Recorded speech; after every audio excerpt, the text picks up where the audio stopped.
il n'est pas dans cette situation. C'est un câlin qui vaut plus que 1000 mots. J'aurais préféré qu'on aille se voir pour aller courir, c'est tout. Mais merci beaucoup.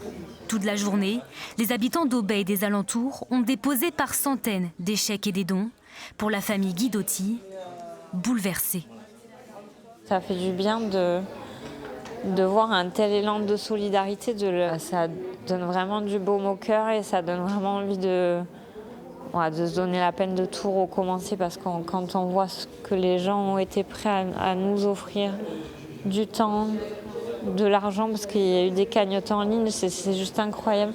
De quoi se reconstruire après avoir tout perdu. Des meubles, de la vaisselle, de la nourriture pour leurs animaux sauvés in extremis des flammes et des jouets pour leurs petites filles. Comme on dit, seul on va loin, mais à plusieurs on va encore plus loin.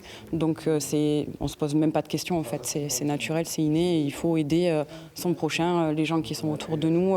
La publication est sortie hier soir à 21h sur Facebook et je ne m'attendais pas à trouver tout ça. Et à 9h01, la première valise est arrivée, c'était des habits. Et puis voilà, et puis après le résultat, tout le long de la journée, on n'a pas pu prendre une minute de repos. Et ça ne s'arrête pas là. Le couple reçoit des dizaines de messages de soutien. Et déjà, les propositions pour les reloger se multiplient.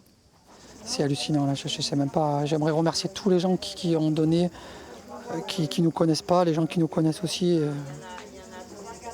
C'est vraiment la belle partie de cette vilaine histoire. Ce qui nous touche, c'est ça, vraiment. C'est la solidarité des gens envers nous. Voilà. Une soirée pour tous les sinistrés de l'incendie d'Aubais est prévue le 10 août.